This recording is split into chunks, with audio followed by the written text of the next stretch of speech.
So fat, man. I know every time you got to take a deep breath in is how you normally breathe. But are you ready for 30 men? It's a Royal Rumble. Not really. I mean, you like 30 Fuck men. you. I do like 30 women too. Wrong. Not all of them are Asian. So that's a lie. Well, let's talk about that on the wrestling show.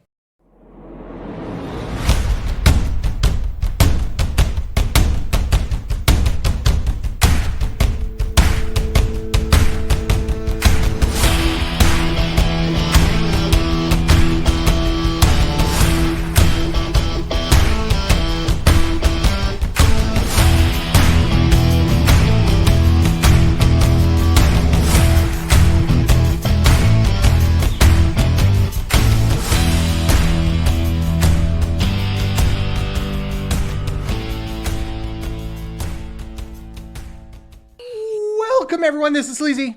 This is a fat man. And welcome, everyone, to another wonderful episode. First of all, what the hell is that? Is that Dietz underneath in his little mushroom hat? It is not a hat. It is just a symbol of excellence. That is the Ravens. Fuck What's that up, guy. This is a wrestling podcast, sir. If you want to talk sports, come on the Best Star Sports Show Period 2 every Thursday nights live on Facebook. Look at this motherfucker plugging shit. Speaking of plugging shit, Ryan Williams is here with us. Hi-yo. And that seemed rehearsed. It might have been. What, you plugging shit? Well, That certainly depends on how drunk the woman is if I can plug shit. fair point there. Today, we have a very special guest with us. Ladies and gentlemen, the king of playing with himself on camera, ladies and gentlemen, Ian Daddybones is here with us. Hi, everybody. How are you? So welcome to the wrestling show. So before we continue on, tell us a little bit about the podcast and the show specifically with Ian. Well, basically, right now I'm hosting Ian Vs Daddybones. It's a podcast I've been doing. It's a podcast YouTube channel.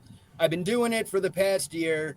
Every week, I've been knocking out an hour-long show where I'm basically opening up action figures and I'm dealing with Masters of the Universe, WWE Elite figures. I'm starting to dabble with Marvel Legends and some others, Ninja Turtles, and I got some other stuff on deck that's piquing my interest. And, basically, it's one of those things that I fell into during the pandemic because when we're all stuck in our houses and not able to go anywhere, we're all dealing with it in our own ways. And for me, during the pandemic, I'm stuck at home, remote learning my kids. My wife and I just had a baby who's now 3 years old. And dealing with that, it changed our family dynamic. And now we're stuck dealing with a pandemic. So with us being stuck in the house, having to remote learn the kids, I was kind of driving myself crazy. So thanks to independent wrestler, hybrid Sean Carr, I was... Ha-ha, Ryan! Ha-ha! We're not even 3 minutes in. Oh, shit. What did I do? Well, Sean's a big deal here. Fuck that guy. I've never met him. I don't know. I can't wait to meet him face to face to be like, fuck you guys. Seventh round. What the fuck? Hit him the double. Long story short, sorry to interrupt you, Ian. We did like you're good. We did like a draft, and I picked Sean Carr like 5th round, and I was like, what the fuck is Sean Carr? He freaked out. First off, it was the 4th round. Whatever. Like, what the fuck? We had like our picks for everybody. He was like, Sean Carr. Who the fuck is Sean Carr? Well, during the pandemic, he donated some weights to me. And he gave me a lifting bar. And because I was in the process of getting my son some boxing lessons. And with Christmas that year, I refurbished the basement into like a little basement gym. And of course, the kids wanted nothing to do with it once it was done. And because of his weight bar and everything that I had, I was able to start working out on a daily basis. So with being stuck in my house, working out and starting to collect action figures, you know, I had a buddy of mine who back in the day, like 2002, you know, like a lot of people when 8 Mile came out, you know, hey, we'll do our own raps. So me and my buddy Pete formed a rap group. And that was like years ago. But in 2021, my buddy Pete passed away and had a heart attack. And he was my best friend, my best man at my wedding. So for a lot of people, losing your best friend, it changes a dude.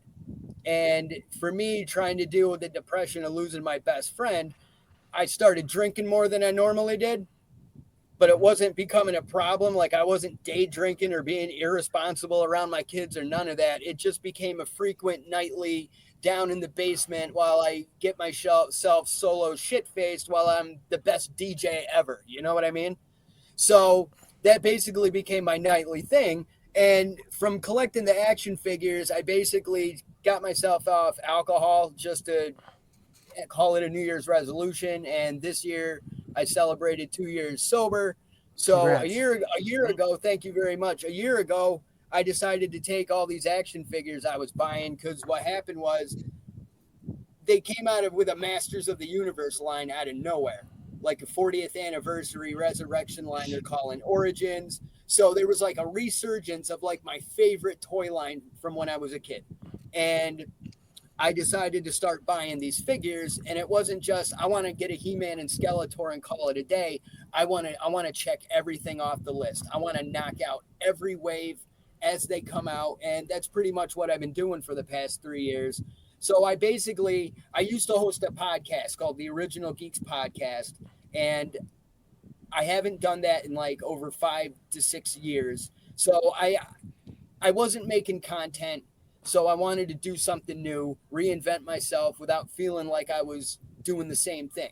So I started doing an action figure unboxing nostalgic memories podcast called Ian Vs Daddybones, because I look at it, and the reason I call the show Ian Vs Daddybones is sometimes, you know, it's you against the world, but sometimes it's you against yourself. And, you know, some days you really are your own worst enemy. So I look at it like that. Some days I'm not having the greatest of days, and it's me against me. So that's why it's Ian Vs Daddybones. Excellent.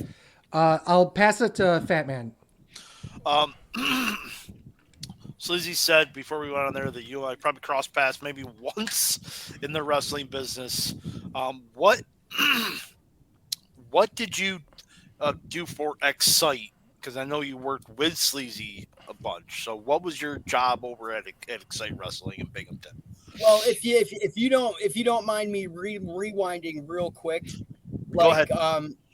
I first got into the local wrestling scene when I was doing the Original Geeks podcast, because it was like 2010 when ECPW and 2CW were doing shows in the Binghamton area. And because of Facebook at that time, I found out about wrestling promotions in our area. And like a lot of people are fans of ECW because of the violence and the chaos, I was always a fan of how tight-knit family unit like that crowd was and how special that venue was. And I always thought, like, if we had something like that in Binghamton, that would be absolutely amazing.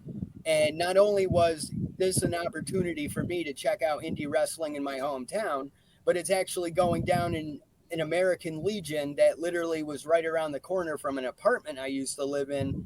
And it just blew my mind starting to go to these shows. So while hosting a podcast, I met a guy named Keith Zimmer, because I started seeing posters for ECPW and even seeing local commercials. I think they were bringing Beefcake into town. So I basically I sent out feelers to ECPW and 2CW about, hey, I host a podcast here in Binghamton. I'd like to help promote your show. Maybe I can do an interview with a wrestler or two. You know what I mean? Just trying to shake hands and just get my foot in it. Not necessarily get my foot in the door, but let them know, hey, I'd really like to help promote if I can, you know? And that's basically how it started. 2CW was doing their own thing. But Keith Zimmer got back to me and basically gave me an opportunity to come to an ECPW show, promote the Original Geeks podcast while seeing, the product at the American Legion. And from there, that first show, I met so many people like Cage and IB Green, and from being a local kid, it goes back to Sean, because I knew Sean Carr before he got in the wrestling business when he was working at a grocery store as a high school kid. You know what I mean?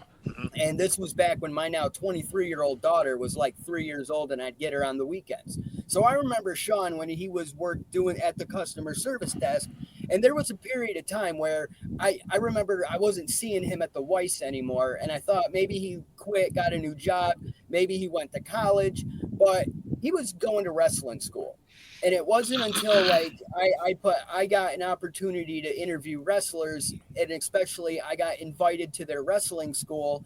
That's when I got to see Sean training, and I'm like, hey, you're that kid from the Weiss. And he's like, hey man, how you doing? And it's like pretty much once Keith saw that I knew Sean, and he was like, oh, okay, so you guys know each other. Sean pretty much vouched for me and Keith basically gave me an opportunity to do interviews and stuff. So it was basically like baby steps, and then some of the guys left ECPW and became 3DW. So for 3DW, with a gentleman named Scott Fineout, we were filming all of 3DW's content, and we were doing a program called 3DW Monster, which the two of us produced, and it was a 60-minute program of like matches from 3DW. And Fred Spencer was the gentleman who owned it, and Fred got it on our local CBS affiliate. And basically, long story short, I went from being a ring announcer and like doing ring crew and tear down after shows to filming promos backstage and all the B-roll stuff, and eventually becoming a manager. And that's how I met Sleazy, because I happened to be managing Mark House at the time. And Sleazy, I believe you were the attorney. Yeah, I was playing Mark's attorney at that point, Because and he had a whole entourage of acting dudes. just trying to get as many managers as humanly possible to come down in the ring with him. It was actually a great bit, honestly, because it got so ridiculous at one point. He had like 5 or 6 managers coming down the ring with him. And Yeah, it was he had just his social media guy. He had he had his Italian goon. Yeah, fucking Rocco. Yeah. God. But yeah, that's where we kind of met. Obviously, Mark trained me up in Rochester, and that's how I broke into Xcite, was because of Mark vouching for me there. Dietz, I'll pass it along to you for a question. No, for me, it's just like we all. Oh, Ryan took off. No, he No, I got it. Oh, okay. Sorry, caught me. So for me, like, it sounds like you were big, heavy into the ECW. I'm guessing early days or late days, or just all of them. I'm gonna say like I graduated high school June of '98. Okay. So in my junior year and senior year was when I got an opportunity to learn how to edit videos on like old ass VHS editing machines for like film and video 1 and 2 courses. So now that I was like able to learn how to edit videos and make my own commercials for like school projects, when I went back and watched ECW, the production value looked so guerrilla and underground while being state of the art. In the way that Paulie would do his own commercials that he would edit into a show before it goes to actual commercial breaks. So like that in itself was genius. And the fact that he would just steal music and you're going to hear White Zombie or Metallica, whether they're paying money or not. And it was just that blatant in your face pirate feel to it was just so amazing to me. And pretty much influenced everything I ever did, from like self-production, whether it was music or a podcast. Fair enough. And I got one more for him. Yeah, absolutely. Go for it. I'm super enthralled. What's the big gem? If you're a collector, you got a gem. 2 months. I'm waiting for my attorney a crowdfund to ship. Wow. Honestly, if I could share this story, a year and a half ago, it was like July, They had San Diego Comic-Con 2022, and Mattel at their booth unveiled the Eternia crowdfund, which back in 1986 it was $100 three-tower Masters of the Universe playset suspended by a monorail track, and basically when it came out in '86, it was brand new Nintendo money. So for them to bring it back in this 40th anniversary celebration, they wanted $550 for the crowdfund. And at first it was possibly doable, but then at the last moment we had some responsibilities and bills, and it looked like the lump sum to take care of it I wasn't going to have, and my wife gave me the thumbs down. But I basically found a way to work around it, and through the magic of shop payment loans, I was able to finance that through 12 payments, and through having the Patreon for the first year of Ian versus Daddybones, I could honestly say all of my Patreon subscribers have funded 60% of Eternia. Oh, that's awesome. So that's the one grail I'm most waiting for right now. Because my wife said no, I kind of made it work. She really wasn't exactly happy, but at the end of the day, I didn't get hit with divorce papers for Christmas, so that's a plus. God bless the positives. Right? I'm trying to find a quick picture of it, but honestly, it's not. I'll show it on camera here. While you're doing that, so when a guest comes on, I like to ask this question: what got you into pro wrestling? Like as a fan, what hooked you into it? Honestly, I'm gonna say my parents got divorced when I was 3, and next thing I know, my mom and I are living in Florida with my grandparents. We're living in a crappy apartment that got broken into, like the door kicked in by scumbags like at least 3 times when I was like 3 to 4 years old. And my dad showed up. My mom and dad got back together. We came to New York. So basically, when my parents got back together and remarried, we're living together in our first apartment as a brand new family. My dad gets cable, and it was one of those early 80s cable box that had the double flip buttons. Yep. And between the magic of MTV being new, cable, and the USA Network, it was the rock and wrestling era between the two networks that basically put Hulk Hogan on my TV. And while it was Hulk Hogan that did not get me into wrestling, the first match I ever saw was the Hart Foundation against the Killer Bees. So it was Bret the Hitman Hart tagging with Jim Neidhart that got me hooked as a wrestling fan, because I'm looking at this long-haired guy with this greasy, wet hair strutting around like he's hot shit with the sunglasses, and then he hops up on the turnbuckle, and no offense, but the fat guy with the beard goes over and takes his sunglasses off because Mr. Wet Hair can't take off his own sunglasses, and I thought that was the coolest thing ever. No offense taken. My name is Fat Man. So if there's offense happening on this show, we're doing it right. Right. So mine's kind of a similar story. Cable box, but I went to TBS. And I went to the NWA. And the first person I ever saw was Dusty Rhodes. I can't tell you the first match I ever saw, but the first person I remember seeing was Dusty Rhodes. I remember being confused because I was like 5-6 years old, and my dad bought me a Pro Wrestling Illustrated. So I remember flipping through the pictures and staring at a picture of Ric Flair facing Ricky Steamboat. And I'm like, wait a minute, how could that happen? Ricky Steamboat is the dragon in WWF, and Ric Flair is not in the, like, I didn't even know that. No, there's that more was companies out there. Yeah.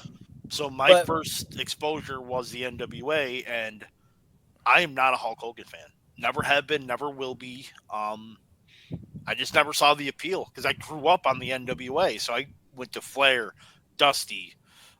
Bret Hart was actually my guy.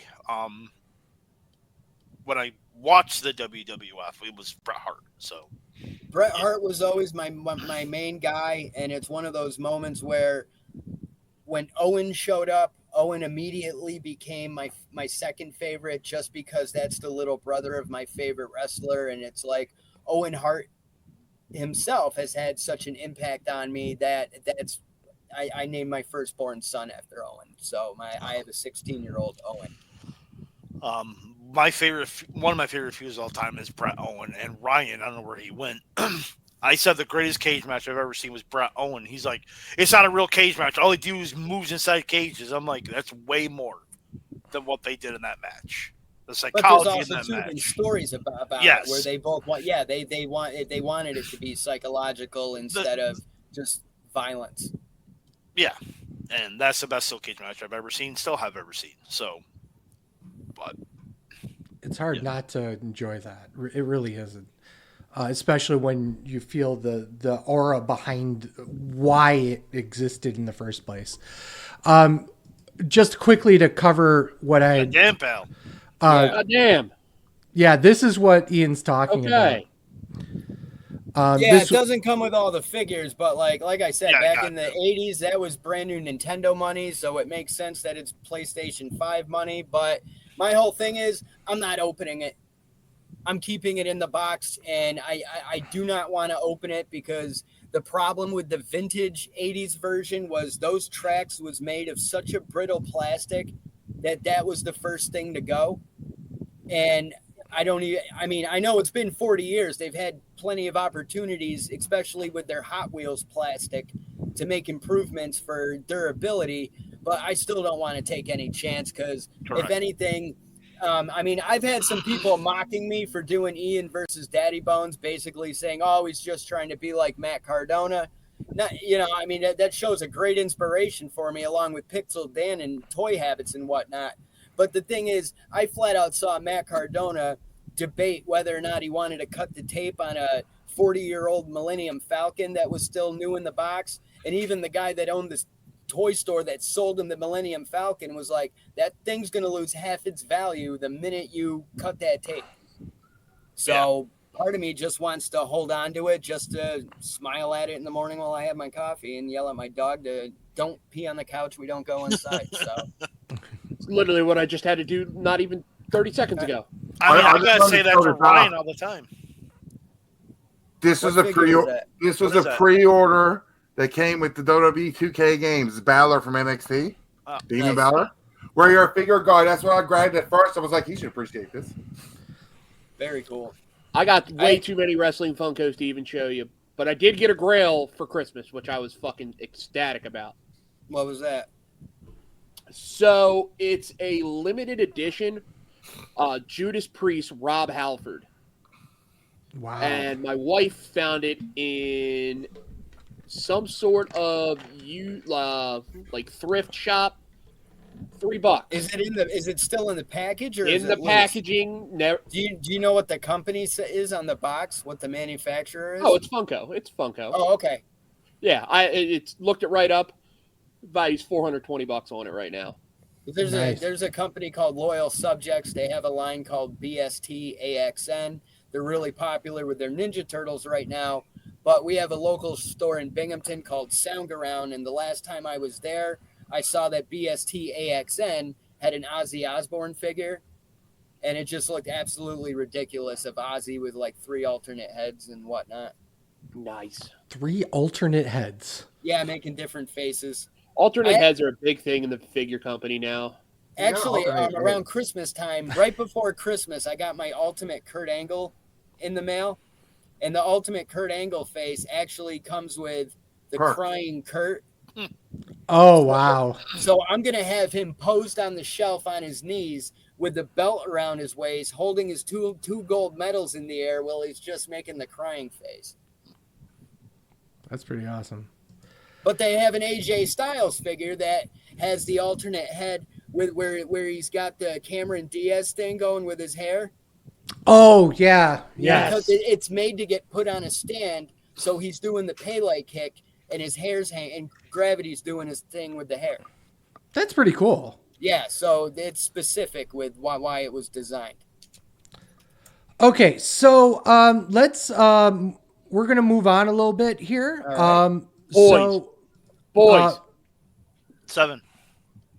It's Rumble Week. It's fucking Rumble Week. It is Rumble Week. Go! Yeah, I'm looking forward to taking Sleazy's money, and then I get drunk, and then he takes it right back. Okay, so Right?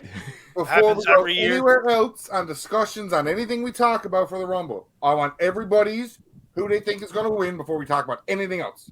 Who's winning Okay. the Royal Rumble? Men's and women's. Okay. Well, no, we'll go. Ian's the guest. He can go first. Yes, he goes first. Of course. I'm gonna say, with everything that's been going on, based on what I'm hearing, I mean, because we all hear the same internet rumors, I'm sure, with message boards, but I honestly think with the way Raw had Cody and Punk staring each other down, I wouldn't be surprised if we kind of have another Batista John Cena or a Brett Lex Luger moment where both of them go out and are the last two, and it has to be settled at Elimination Chamber.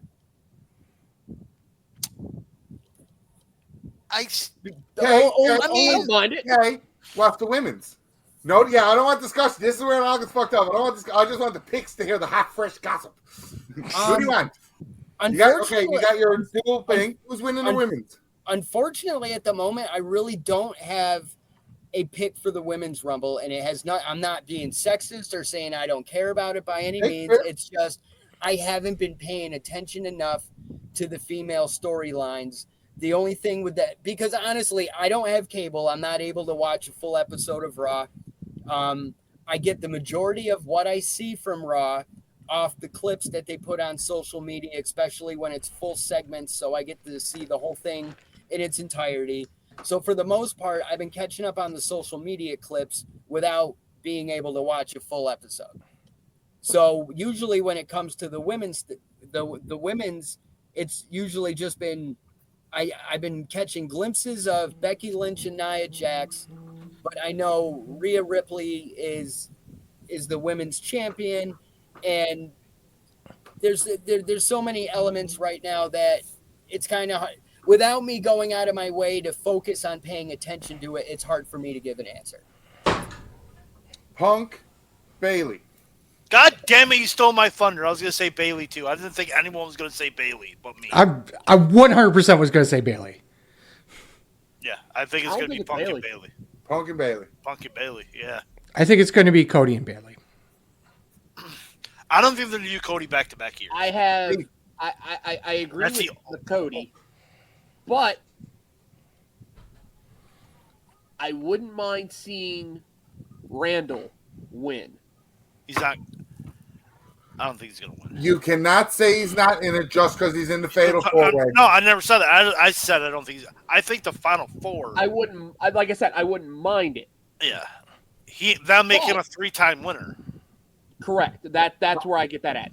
The other thing is, what's one thing that's never happened in a women's Royal Rumble that has never happened before? A man one. Somebody making their debut and winning it. Are you thinking Jade? Jade Cargill. Gross. That would be gross. But it kind of makes sense in my world. Disgusting. Absolutely, because that means she's getting force-fed to Rhea. Disgusting. And no, you're not going to debut with someone in the Rumble, have him win, and then force feed him to somebody else. No, hell no. No, she's going to beat Io. Vince made a fortune saying anything can happen. I mean, anything could happen. Final Four of the men's: Cody, Punk, Drew, Gunther. Gunther. I'm gonna say Nakamura. No, because the whole Cody Nakamura feud. That's the only reason why I'm saying that. Nakamura is going to reach Final 6. But Gunther's definitely. Here's where I get to throw a little shit in all episode. 2 people have appeared in the Final 4 of every single Royal Rumble match they have been in. Who are they? Well, Gunther. Gunther's one. Multiple Royal Rumbles. Fuck you. Orton? Punk. You can't do Punk. Wasn't Orton? Cena? No. No, not. I know not. Cena and Orton were both jobbers at one point, Spot. Undertaker. What? Undertaker. Roman Reigns has appeared in 6 Royal Rumbles and has been in the Final 4 every time. Batista has been in 5 Royal Rumbles, has been in the Final 4 every time. Wow. That's an interesting one. Right? I like that. This one popped up on that. Oh, I know video. now. Orton 2004. Duh, Mick Foley. Okay. This one popped up on the video on Raw, so pissed me off. How much is the most eliminations accumulative for the Women's Royal Rumble, and who is it? For the women's? For the women's. Naya? That's what I hope not. No. Rhea has 20 total eliminations over the Royal Rumble. Yeah, Rio went Very ham on the, nice. Last year. I think it was the last Rumble she went crazy. There's only been 4 women who have appeared in every single Women's Royal Rumble. Natty. Natalya. Yeah. Natalya is one. Who's the other 3? Belair. Natty was said in the video. The other 3 weren't. Belair. No. Molly Holly. No. No. One isn't with the company anymore. Sasha. That's going to end this year. Sasha Maybe. was in it last year. Naomi. No. He wasn't in it last year. Dana Brooke is the one that's not with the company anymore. Oh, that's a good one. Yeah. The other 2 are Hold on. Tamina God damn it. She ain't going in anymore. She retired. and Liv Morgan. Liv Morgan. Interesting. Never would have guessed them. Ever. Asuka I'm missed just reading- 1 year. We only got 2 more left, so I'm just doing them now. Fuck it. Okay. Highest number of wrestlers to eliminate one wrestler. What is the men's record and what is the women's record? 8 for the men. I'm gonna say 6 for the women. Incorrect. All right, 7 then. Ho. 7's always the answer. Oh, wait. The other 2 would like to have an answer, I suppose. Let me have a 7's good always one. the answer. Why didn't I say 7? Well, it's got the person being eliminated is probably either Braun Strowman or like Mark Henry or somebody. And it had to have been like No. It wasn't? No. Wow. I'm Well, thinking Great Khali No. was the one being eliminated. No. The one being eliminated on the Diesel. men's side, Diesel? Yoko. Viscera. Oh, Oh. Mabel. Oh, two- so 12. In 2007, Viscera required 9 wrestlers to eliminate him. Nice. Second place, Mabel took 7 wrestlers to eliminate him in 1994. Same person. God damn it. The women's record is held by Nia Jax. Last year's Rumble, 11 women eliminated her. Wow. They all said, "Bitch, fuck you." That's an Hey, assist. if we eliminate her, she can't hurt us. No broken noses. Including the greatest Royal Rumble. All the Royal Rumbles, but that one seems to be the bastard one. But for this statistic, this one is included. So including the greatest Royal Rumble, out of the top 10 Iron Man Royal Rumble performances, how many of them have won the Rumble? Like that, their Iron Man performance was also, they won that Rumble of the top 10. 4. Hold on. 2 off the top of my head. 2 off the top of my head. 3. I got 3 off the top of my head. Uh-oh. I'm thinking 4. Well, is this including the women's rumble? I'm thinking 3. It does not include the women's rumble? This is just the men's times. Okay. The 3 I think it's got to be 4. the 3 off the top of my head is Benoit, Mysterio, and Edge. Oh, I didn't think about Edge. I Um, didn't. Really? Yeah, I didn't think. I don't think of him as an Iron Man. He was number 1. Yeah, and I don't think. Honestly, I don't think about it. I'm shocked you can't remember. The answer is 4. Dietz is correct. I'm shocked you can't remember the other person. Flair. Oh, it that's stupid. Flair. I'm So like, wait a minute, there's got to be another one. Yeah, Flair. 'cause Flair came in at 3. Yeah. So the times go as this down the list. Daniel Bryan spent 1 hour, 16 minutes, and 5 seconds in the greatest Royal Rumble. Didn't win Gunther it. has the record for the traditional 30-man, which is 1 hour, 11 minutes, and 40 seconds. Rey Mysterio did 1 hour and 2 minutes and 15 seconds. Benoit did 1 hour and 1 minute and 35 seconds. Bob Backlund, 1993, did 1 hour and 1 minute and 10 seconds. Triple H in 2006 did 1 hour and 16 seconds. So I hate to say we're Mysterio that year. Jericho in 2017 did 1 hour and 13 minutes. Ric Flair did 1 hour and 2 seconds in 92. Reigns did 59 minutes and 48 seconds in 2016. Edge did 58 minutes and 30 seconds in 2021. Wow. Technically, Randy Orton is tied with Edge for 10th because they started that Rumble. Because like 1 and 2 doesn't matter. Yeah. So let's go with that. Will the record be broken this year? No. Maybe Women's on maybe, Rumble men's elimination. no. Yeah, I agree with Ryan. Women's maybe, men's no.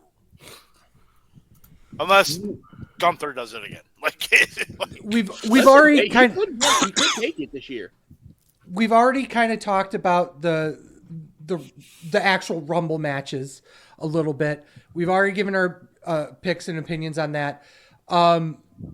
We have 2 other matches that have been announced. The Fatal 4-Way, which is Reigns, Orton, AJ Styles, LA Knight. And then we have Logan Paul versus Kevin Owens for the U.S. title. Logan Paul wins. LOL. Dude, that's gonna be a fucking match, though. Yeah, let's start with that. Fucking match. Yep. That's gonna be a really good match, but Logan Paul wins. LOL. Does anybody have a different opinion of that? I don't, because Paul might as well drop the title at Mania at this point. Yep.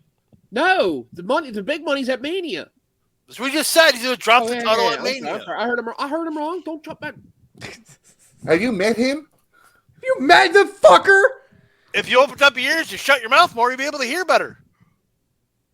See, like Sleazy said, I'm the guest.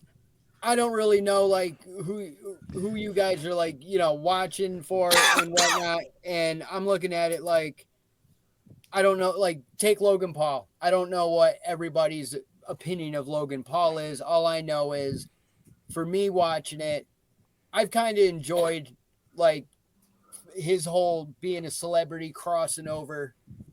You know what I mean? I found like him being respectful of the business, like learning what he needs to do. You know what I mean? He's fitting in perfectly and he's getting it. So he's amazing to watch a lot of the shit he's able to do. And I think they're going to keep building him. I don't know if he's necessarily going to drop the belt at WrestleMania. I think he is going to beat Kevin Owens and hold on to it. But I think it's not like Lawrence Taylor making a one-time appearance. It's not like they're having Pamela Anderson just show up to wave at people in the crowd. He's under contract. He's getting paid money.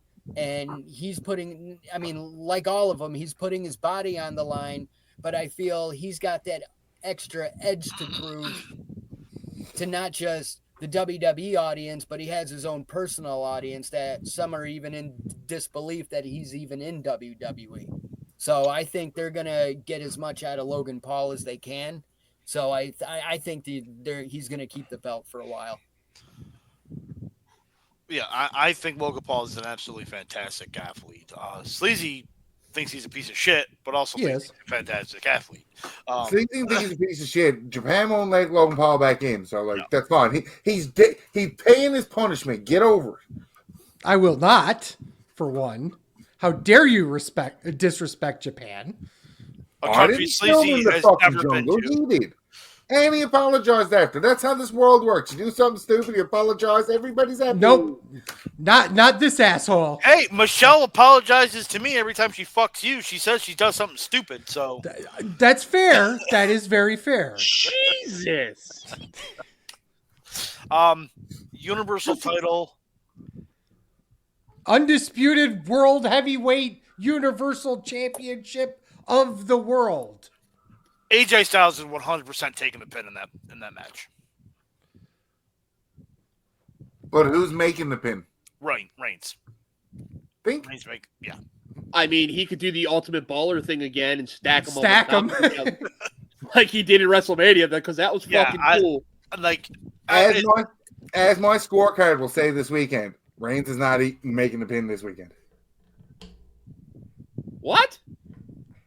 Orton's You winning that think belt. Reigns dropping? Orton's winning that belt. No. I don't Yeah, see but then it. my prediction for WrestleMania can't happen if he loses the belt. What's your prediction?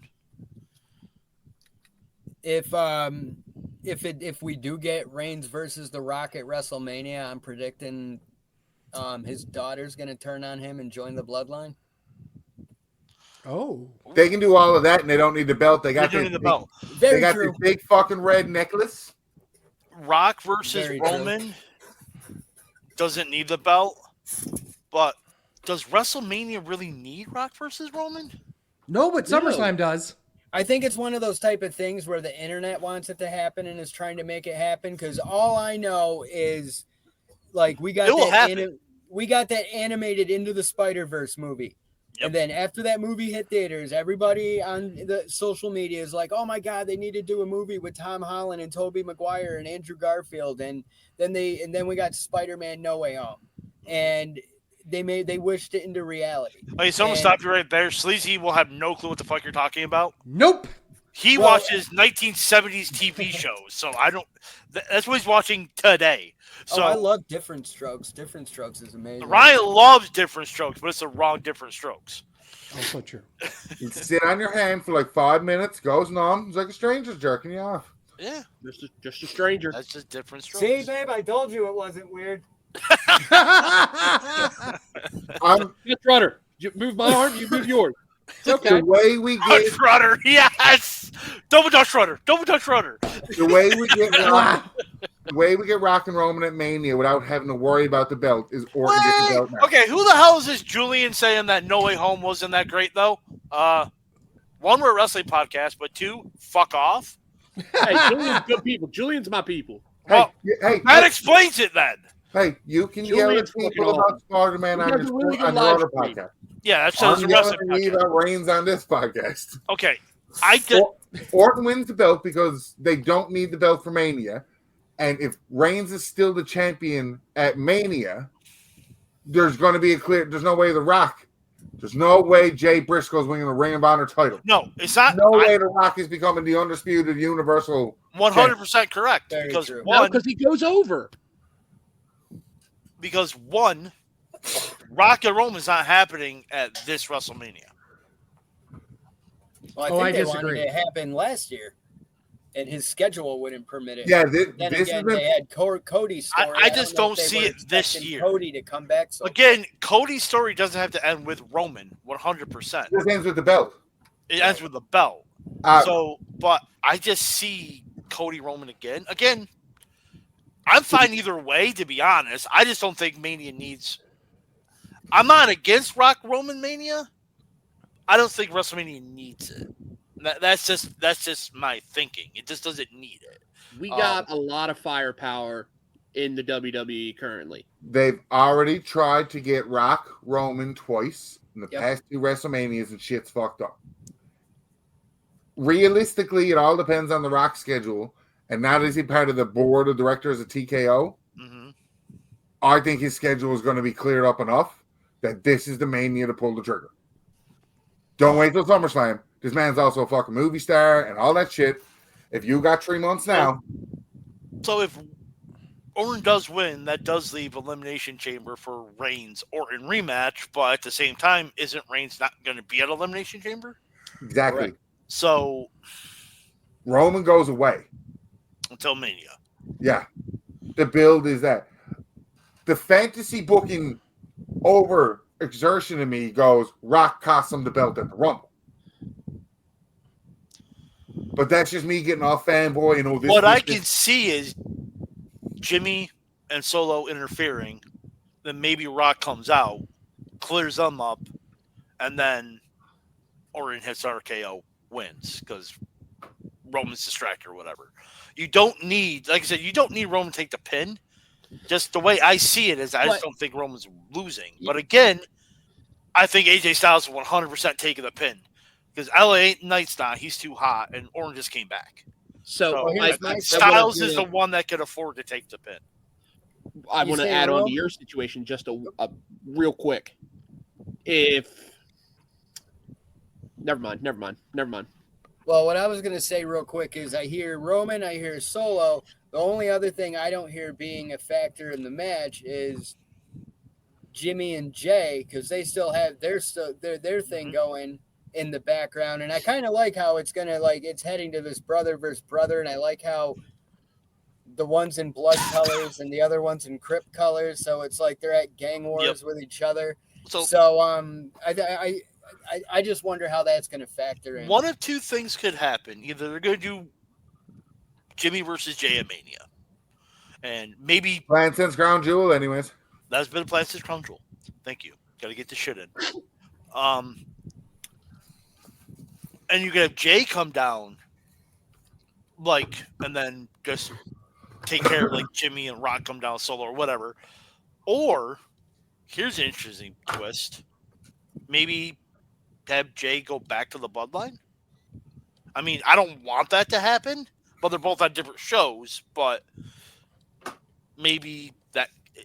It's like, we're talking about this. I love that we talk about this. I always say it. We don't know. That's what makes it fun. Yep. You know what would be cool? If they booked and hired enough fucking Samoans so War Games would be nothing but them. I mean, Jacob Fatu's out Jacob's there. out there. Tamatonga, Tangaloa. Yeah. That's 6. Got, right off the bat, we only need 8. There's somebody Hey, bring else. back Rakishi. Lance. Lance, thank you. You got King Haku can crawl in the damn cage. Yeah, there you go. There's enough of them. Bring Yokozuna back from the dead. He'll be good. I don't know if it's racist to put 8 Samoan savages in a cage and let them at each other, but it'll make money. What is it? The Samoan warfare. Yeah. I was it's terrible. okay. You know that? So here's the thing.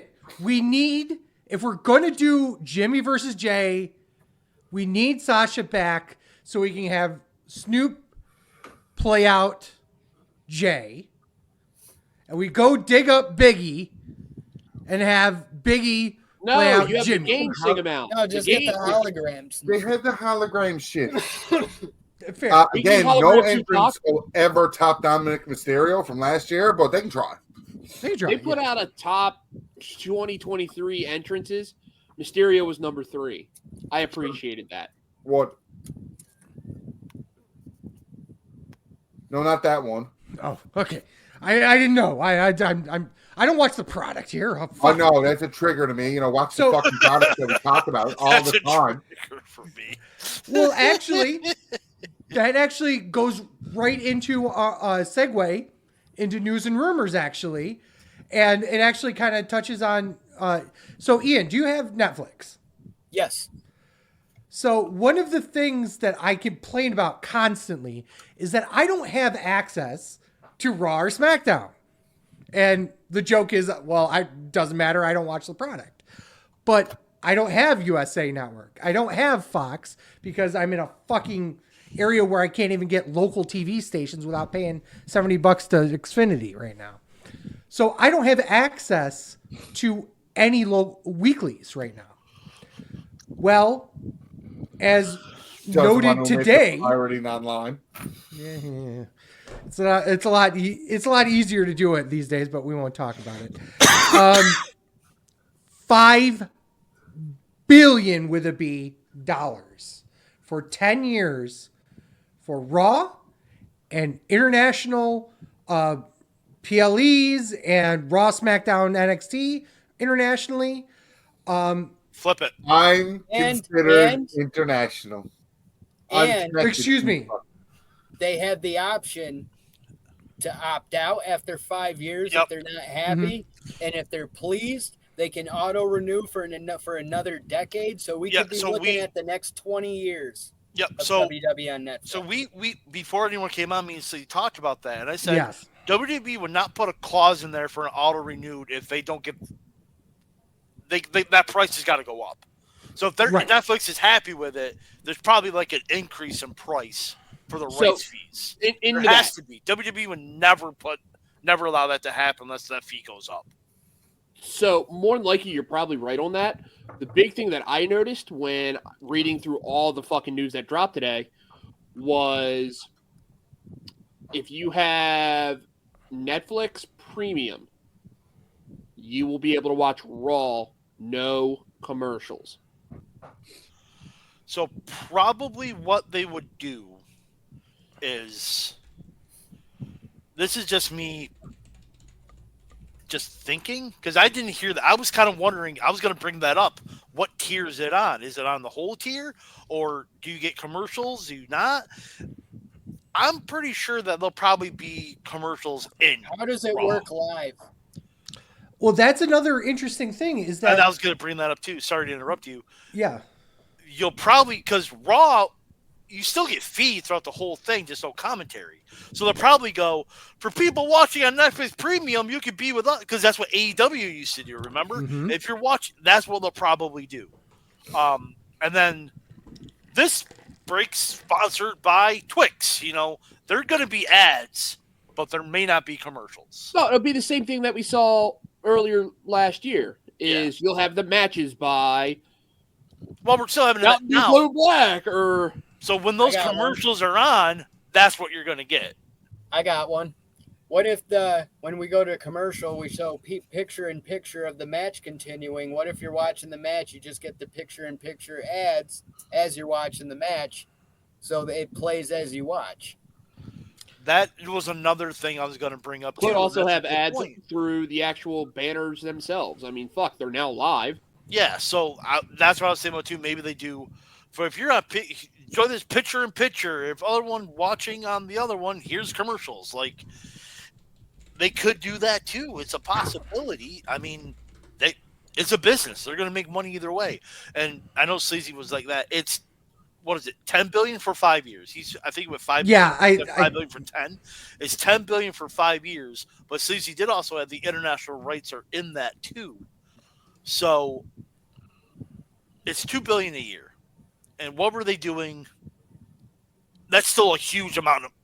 That's For huge. one show. We're That not is even talking huge. SmackDown or NXT. That is Right. huge. Now, here's my thing. Peacock's still going to be a thing, right? For like the $5 So- a month? Yes. So what it is essentially all the international rights. Whatever current Go to deals are in Netflix. place too. Yeah. Like Peacock Yeah. with WWE deals like till 2025. Whatever current deals are in place are staying in place until Yeah. they expire. I guess then it's bye-bye. Yeah. So essentially is for U.S. customers. Well, I don't Only think so, you because get all the PLEs are on Peacock. For international customers, they're all Netflix. Me. Right. Not no more WWE. Well, you can still Fuck that asshole up there. right, but Watch me still be able to get the channel as a regular channel with Bell because in Canada we're fucked like that. Yeah, Yeah. that's true. but So one of the other things that kind of made everyone's head kind of cock was the fact that Netflix doesn't do live streaming, really. Right. So they do two things. So in the last 12 months, they've streamed 6 items. Chris Rock, Didn't Love you is like Blind an to Zero, iHeartRadio Awards or something stupid like that? Screen Actors Guild, Oh, that's what it is. Yeah. Netflix Cup, and then Netflix Slam, which is their own produced stuff. So technically, this would be the very first weekly show that they stream live on Netflix. Question. Yes. So say you have Peacock, and Raw used to go on. So say last night's Raw will be on Peacock a month later. That's just the way it is. Can you go back the next day and watch it off on Netflix? Don't know. Don't know, but Is there I would like to episode assume listings you can watch should on be. Netflix? Yeah, and That would be another interesting too. You can binge watch Raw. It's like I missed Raw the last month. Binge watch it. It's if they could, that's pretty. Actually, I think it's a really good idea. So They got the entire fucking library of Raw. That's a fucking. All of us are fucking wet I'm dreaming. not sure that if they'll right do now. that. They're because not WWE just Network on going to Peacock. do Raw. They are going to have a lot of shit on Netflix with WWE now. Yep, because they already said they're going to do TV TV shows and movies based on WWE intellectual properties. WWE, Netflix and WWE just had a baby, and it's about to explode for wrestling fans. But you know what the biggest deal I think coming out of this is? Everyone keeps talking about Raw. Raw celebrates 31 years. After 31 years, Raw is leaving television, which means with this Netflix deal, ratings no longer mean shit for Monday Night Raw. Correct. I've been saying ratings don't matter for years. Right. For WWE, because they're an established product, cable's changing. So if this works, AEW is on HBO Max within a year. Oh yeah, without question, yes. Yep. Mm-hmm. Without question. I agree with that.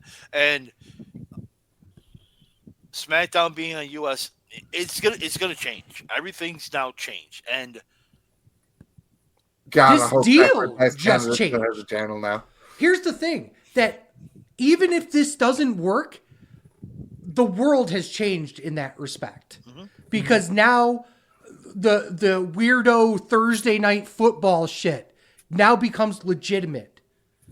Because now we can say, okay, we have weekly episodic live shows on Netflix.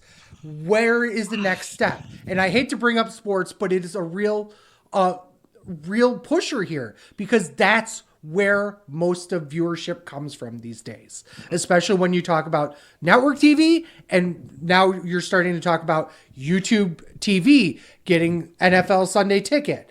You know, we have obviously the Thursday Night Football I referenced before on Amazon. Now we have Netflix stepping into live streaming on a weekly basis. Where is cable being left now? And also rewinding it too, even before WWE launched WWE Network, Vince McMahon had dreams of having a WWE cable network, but that's beside the point. What I'm getting at is with WWE Network being a streaming service, and it's before WWE Network launched, mainstream sports tried dipping their toes in the water first with like Game Pass. I mean, I don't even know what the name of the service is. Big Pass, MLB.TV. Yeah, I get what you're saying. I don't watch regular sports like that, so I don't really know what their streaming subscription services was. But Direct TV comes to mind. Yeah, Sunday Ticket. Yeah. Now, question is, does Raw stay on Monday nights, or does it matter anymore? So I don't think it matters anymore. No, it doesn't matter. But Nick Khan, who is the president or whatever you want to call him of WWE, actually was on Pat McAfee's show today, and he said that Raw is staying on Monday nights. Okay. It's Monday Night Raw. It is Monday Night Raw. It has to be. It's like Taco Tuesday. It has to stay. Yeah, even SmackDown doesn't have that, you know, because they've been waffling back and forth between Thursday and Friday nights over its history. But it's always and Tuesdays when they were live for a while. Yep. So Monday Night Raw has always been Monday Night Raw, unless Nick Khan also said a month ago, Raw doesn't necessarily have to be on Mondays. Mm-hmm. So he does. Well, there's the thing is that they were hedging their bets just in case they network TV. Yeah. Look what happened. They just got fucking Brinks truck after Brinks truck after Big truck fucking dropped on them like it was fucking Christmas. Yeah. Do you think AEW moves to Mondays on cable? No. Actually, that wouldn't. They could, but I don't think they could. But they need to reboot. Actually, put Dynamite on Mondays and put Collision on Wednesdays. You're actually onto something, because sometimes Rampage on Fridays, Wednesday, Fridays. They get preempted for basketball and hockey, even on TV, and especially when March comes in the then we got not on Wednesdays. But putting that on Monday means they don't get preempted. That's fair. You know, they're only preempted once or twice a year, but especially during playoff season. But then you also got to deal with the dogs, especially around this time of year, Monday Night Football. Well, WWE's been doing that for years, but they're more WWE's been around for years. Yeah. WWE's been dealing with that for 30 years. They know how to combat Monday Night Football. Yeah. So AEW. moving it to Monday, not a bad idea, but also It has its own AEW barely challenges. beat NXT, man. Like, what the fuck are they gonna do against Monday Night Football? Yeah. right. I think that's I don't know. I mean, for me I would personally, say keep it on the night that you're established, quote unquote. I'd like A to see him do Monday, downfall but in that TNA roster needs to Impact. revamp like What was that? nobody's business. Say that again. Say that again, Deeds. I said I wouldn't mind if they moved it to Monday, but that roster needs a complete overhaul then of how they deal with their talent. Because They need right it now now. it's literally just splish splash. I hate to say it, but they're lost without Maxwell. well, And don't worry. Adam Copeland is a regular person in AEW. Yes, What the correct. fuck? And it's just weird. How quickly they turned him into a regular guy. Dude, he's And- wrestling fucking what, Serpentico or whatever? Fuck off. I mean, pun intended, he lost his edge and he walked into it. That's a good fucking point. I like that.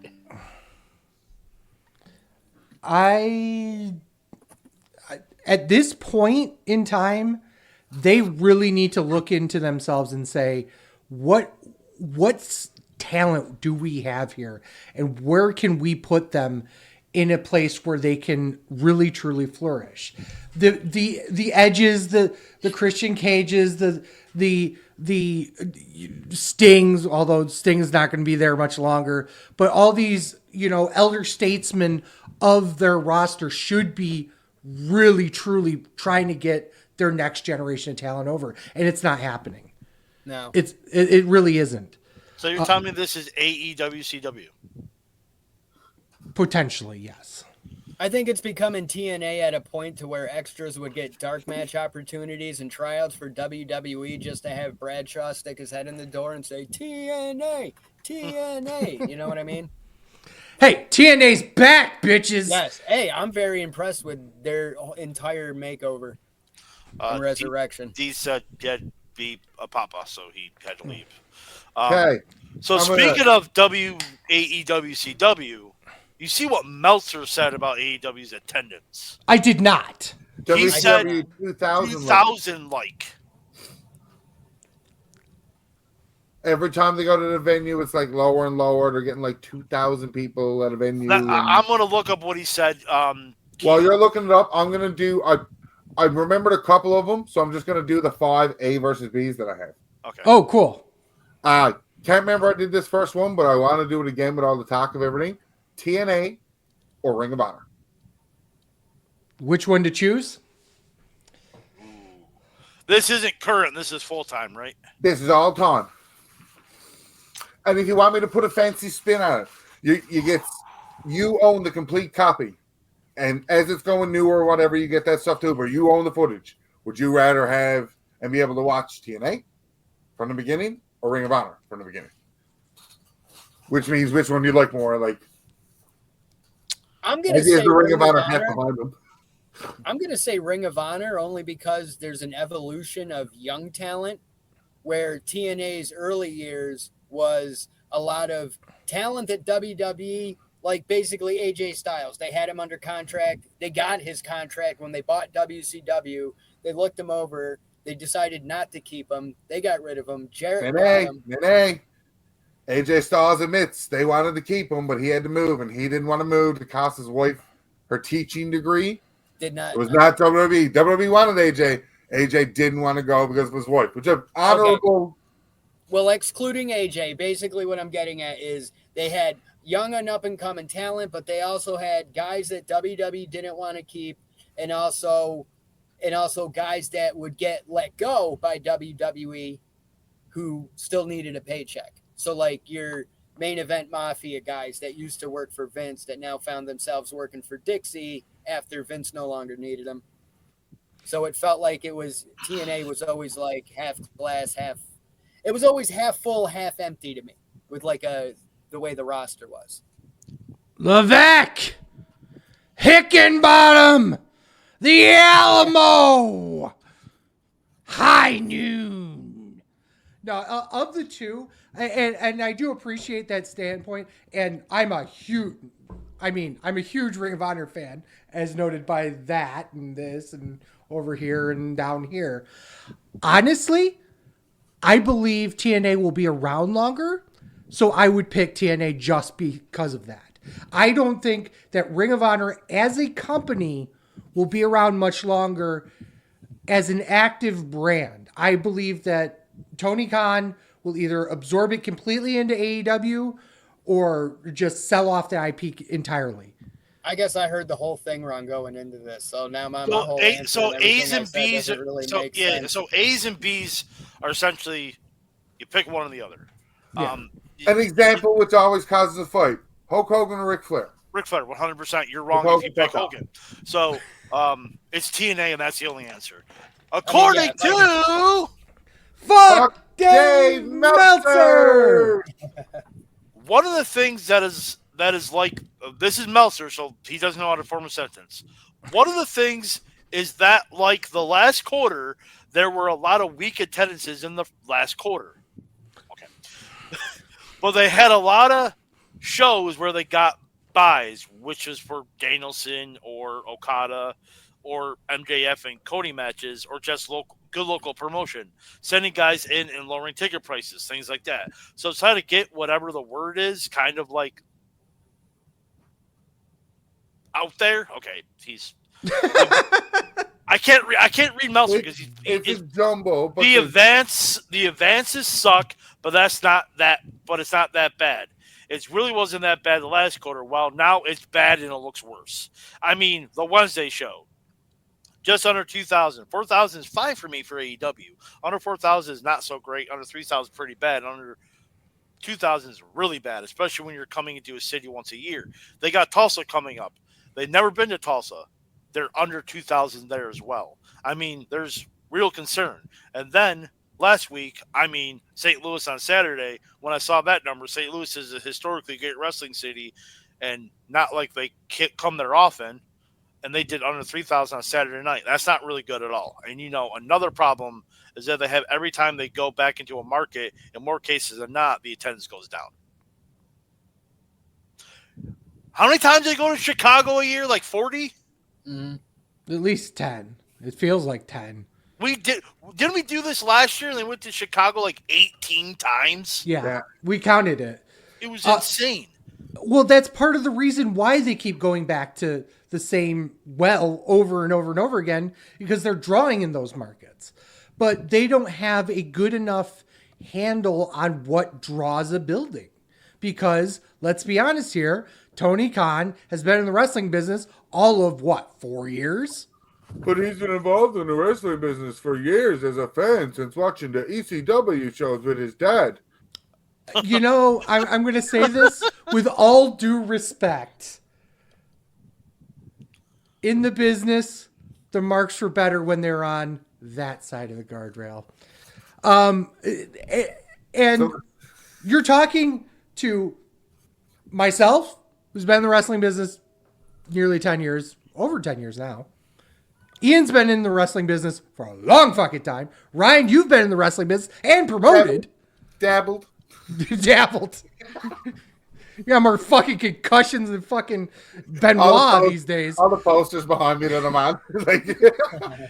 But the reality is that at the end of the day, it's hard to draw a house. It's not something that you could do like, oh yeah, tomorrow we're going to draw 8,000 people in the fucking Civic Center. No, it's not that easy. And No, you can't look at it. It's not that easy. Draw 8,000 people in the Civic Center. Now go there a month later and expect them to spend that money again. Now go there a month later. That's true too. Yep. Yeah. But they did it to our own fucking market in Atlantic City, where they came and brought Rampage and said, oh, by the way, we're bringing Shibata versus Orange Cassidy at the main event. And still didn't bring shit to the fucking... They didn't even have walk-up. Because nobody knows who they are outside of the hardcore fans. That is what... But the thing is... It's not to attempt to be a dig at AEW. It's...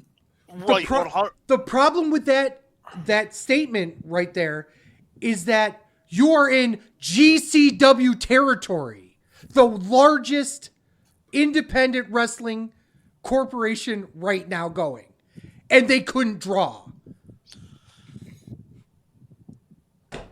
Ryan, and I was going to bring this up, is that, and me and Sleep talk about this all the time, about how I think they need to change to a more mainstream audience. He goes, they don't have to. I still disagree with him, because if you're lowering attendance or ratings are dropping, you need to change something. Mm-hmm. And they do cater to the hardcore fan. Like, how many times when But they're not. ACW, so then they got to change something. So Yeah. how many times did we say that MJF turned heel and face on the same show? Yeah.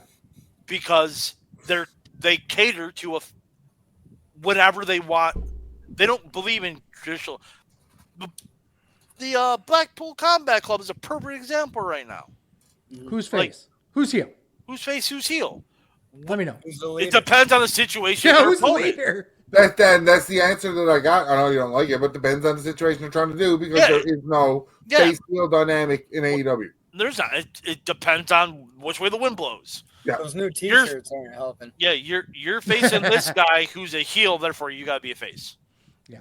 Even though you were a heel last show. Like, You were Literally healing the Wednesday to promo Friday. 10 minutes ago. yeah. You're a heel, you're cutting a heel promo, but now you're a face when you come out. And you I think get babyface. I think Bryan Danielson needs to leave the group completely. I think he needs to go back into that. Yep. What the internet says he should be, the fine given social media sheriff. You know what I mean? Like, he needs to go back to pointing at the fans and saying, "You're fickle. You're fickle. You don't know what you want." He should call out the toxic marks for their own online behavior. In addition, for them trying to police Tony Khan. Here's the thing about that, though. How much money is Tony Khan giving them? A shit ton. That will Right. never, ever, ever happen. For the purpose of interesting storyline. Right, correct. You Look want at- people watching the product and people attending the shows, so make it interesting and entertaining instead of just insert Adam Copeland against this guy he never faced before and hoping it draws. Hoping it draws it. Yeah. Right. And you're right. And that's my biggest. Sorry, I don't mean to interrupt. No, you. keep going, keep going. My biggest opinion of AEW is I was absolutely blown away by when it started. I loved it religiously for the first 2 years because it was something new. And then Cody COVID. left, PM Punk showed. Yeah, COVID. Cody left, CM Punk showed up, and I watched CM Punk's Return to Rampage video so many times on YouTube that it just became something I went to like a favorite song just so I could hear that pop. And I really enjoyed watching it. But then once the backstage incident went down, that's all you heard about for the next year. And then he came back, and then it was toxic environment. And then the only good thing about Punk going to AEW was it rebuilt his bridge with WWE. So I feel there's been the past 2 years have been absolutely ridiculous because Kenny's fallen apart. And I feel that the fans are absolutely sick of the Bucks. No offense to Hangman Page, but I don't feel he's No, at you the give level offense that- to Hangman Page. It's fine. yeah, I don't think he's where they expected him to be at. But even MJF being hot as a heel kind of got stale as a babyface, kind of like Shawn Michaels being a babyface champion in '96, and it just wasn't packing the houses. What's the old adage? Faces sell merchandise, heels sell tickets. And Right. there's really no instance of that in AEW currently. Because there's no faces or heels. Exactly. Well, there was. Unless they were in New York, MJF was a heel. MJF got booed everywhere. Oh yeah.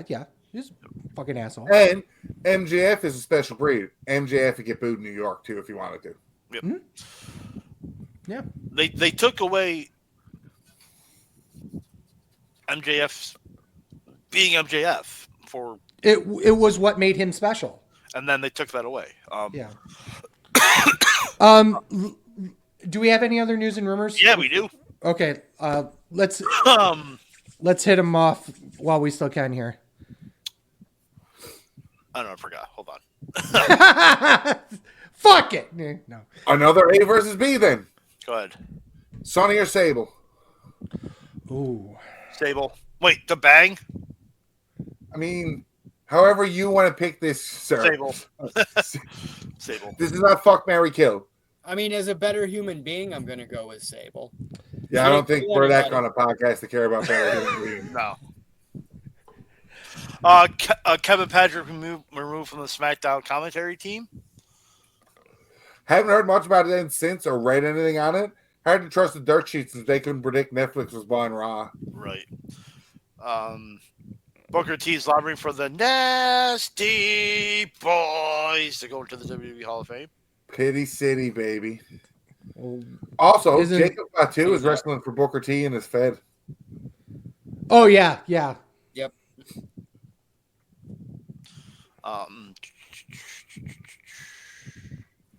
Oh, and by the way, if we're picking just by fucking, I think it's Sonny.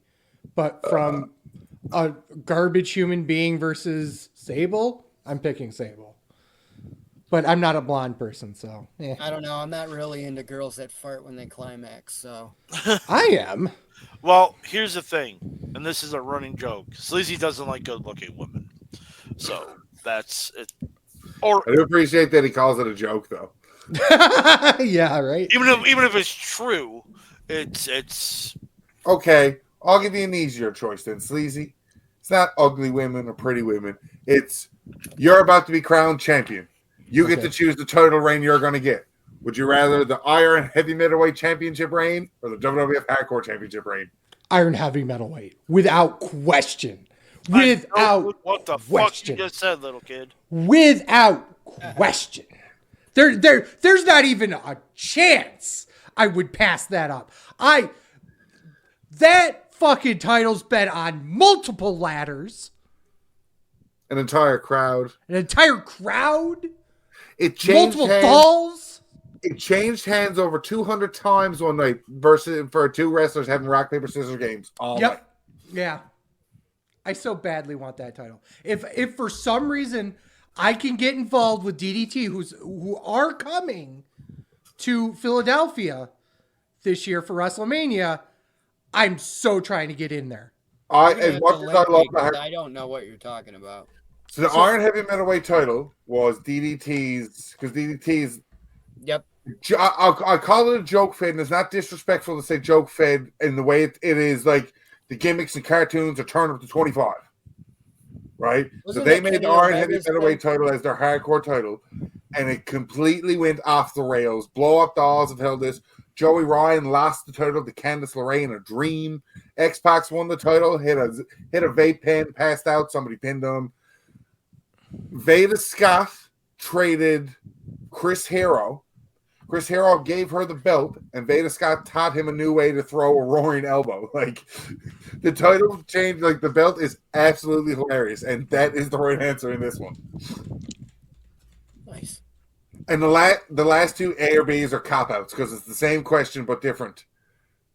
Would you rather the most title reigns or the longest title reign of a world championship, or the most title reigns or the longest title reigns in the tag titles? I know what your answer is. Yo, Dog, I heard you like tag team matches.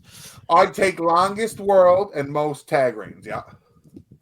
I'm going to go with longest title reign, only because I feel like a good example would be Roman right now in the reign he's on. It's going to be a long time before somebody breaks his record.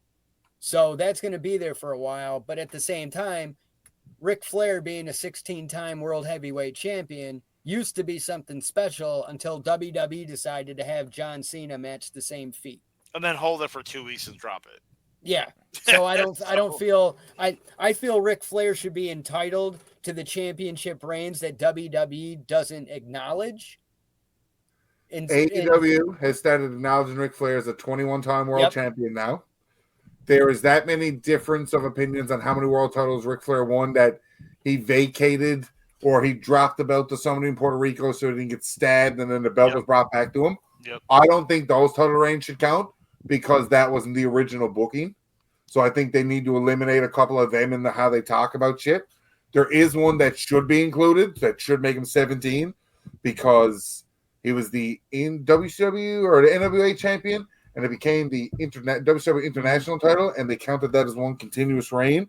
I think that should have been 2 separate reigns. Because it was a different title. But anytime he dropped the belt because he didn't want to get stabbed in fucking Puerto Rico and then it just gave him the belt back, that's not a total change. Fuck off. There were a couple of times where he dropped it to Harley Race on house shows and then won it back like the next Yeah, day that or wasn't something. acknowledged. That wasn't acknowledged. Yeah, they did that a lot more often. They did. Yeah. It draws up more business. Look, here in Spartanburg, South Carolina, we got a world title change. Well, it makes me think of the time the Rockers beat the Hart Foundation and they gave the belts back to the Harts. Well, because the top rope broke on a tape show in the 80s, weren't like, okay, let's stop the match, fix the rope. Yeah, but those outfits the Rockers were wearing is like my favorite gear the Rockers wore. So it would have been nice to see that on TV, both of them holding the belts. Celebrating. Nothing good came out of the Rockers, anyways. Yeah, right. Fucking Marty Jannetty. Who the fuck ever heard of him? Who did he ever beat? His daughter. Apparently, the AEW rankings are coming back, so we got something. Because Punk pulled a political card to have him. Boys, their rankings didn't matter before Punk showed up. Let's just fucking say that. So it didn't matter. They put up the rankings of the last time the rankings were available when they did it. And FTR were the number 1 ranked team still, had been there for like 30 weeks, and people were getting title shots before them. Yeah. They fucked their own rating system, but I think this is they're going to that New Japan sports style. And they literally did G1 2 months ago. Yeah. Yeah. I like it. I'm not saying I didn't like it. I'm just saying. I don't mind a ranking system if they follow it. Like if they actually are true to it. Like I think it's. I love the New Japan influence with the AEW product. Honestly, one of my favorite things from this past year was when they had the Forbidden Door show. The dual ring announcing was one of the coolest things. Like you hear it in English and then you hear it in Japanese for the same person, and I thought that was just an extra little detail. Ryan. So if I start a wrestling fed and get a blind interpreter to sign language, will you think that's cool because there's 2 entrants? Like, yes. Do you know how much extra publicity you would get for that fed if you made sure that people who were deaf or hard of hearing were able to get there? Especially if you're marking yourself as everyone's inclusive. Ryan don't care. Have you met Ryan? Anyway. Yeah, he does. No, I haven't actually. What else was there? There was something else. Oh, Ryan, just between you and me, because we're the only ones that watch TNA. Did you watch Josh Alexander versus Will Ospreay? Free TV. Absolute ridiculousness. Yep. TNA. Is it on YouTube? Sorry. Can I check it out later? It'll always be on YouTube somewhere. TNA is so much easier available than the rest. I don't know if TNA has a run starting now, like they do all year. It's hard for me not to say that TNA might surpass AEW. Well, they already are. The second third. In quality wise. So I don't know how much if you keep it up with TNA or Impact the last couple of years. They've been on a fire. They've been on an absolute roll. In-ring wise. Obviously, AEW is a better TV deal. They're on a better network. They're drawing more fans. But the in-ring product is 1,000 times better. And I'm sorry, Ryan. Did you watch Will Ospreay versus the King of the 4-star match, Josh Alexander? My bad. Yeah, so I think that is it. Okay, so Ian, plug yourself. This is up to you. Get yourself over. Well, if you want to watch me open action figures and share nostalgic memories from the 80s and 90s, you can subscribe to my YouTube channel, Ian Vs Daddybones. If you enjoy the free show and want to level up, I have a Patreon that's $3 a month. And right now there's over 105 bonus videos. You get your name in the credits as a shout out and a high five from me. And I have a second show, the Original Geeks podcast, that's only available to Patreon subscribers. And they now gave me the opportunity to give everybody a 7-day free trial just to check it out. And then you can make the decision if you want to be a subscriber. So, yeah, it's completely out there. It's free to subscribe to on YouTube, and it's on my Facebook page as well. And Ian Daddybones on Threads and Instagram at the moment. Thank you. Ryan, put yourself over. Ryan Buckotch, Reddit, and Twitter. And 8 hours ago was the Reddit comment of the episode. Breaking news. It's not the comment itself, it's specifically the thread that started. Breaking news. Netflix has canceled WWE after just 2 seasons. The hit wrestling show was canceled last night after the season finale on a tense cliffhanger. We'll never know if Cody manages to finish the story on his 4th attempt at WrestleMania 42. I saw somebody posted a picture of or a clip of Joe Biden at his inauguration when pyro was going off, saying Cody at the age of 54 when he's finally completing the story, and they have Biden coming out set to Cody's music. So when Biden's pyro goes off, he has his arms doing the whoa. Phenomenal. No, that's AJ Styles. Excuse me. I'm at TWS Sleazy. TWS Fat Man. We are Sleazy Fat Man on X, Instagram, Threads, and TikTok. Please go on over there and give us a like. Videos you can find at twitch.tv/SleazyTheFatMan, youtube.com/SleazyTheFatMan, and premium videos on onlyfans.com/The Wrestling Show. Make sure you like, subscribe on your favorite platform, and click that notification icon on YouTube if you do follow us there. You can also find all sorts of content at thewrestlingshow.com, including articles, merch, and a ton of other cool stuff.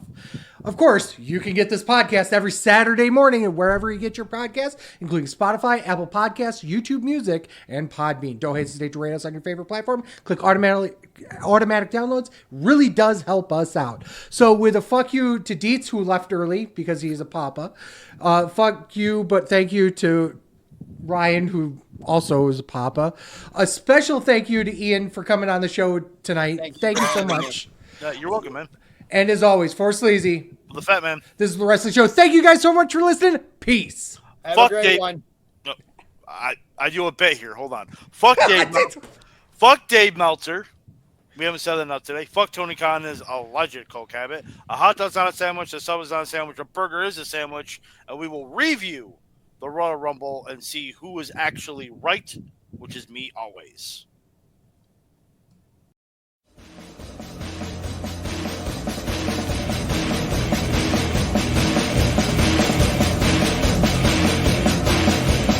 I'm a truth that you seem to run from. I'm an army of one. I'm a clip in your gun. I'm the pain in the game. The bloodshed in your name. When there's nothing to gain.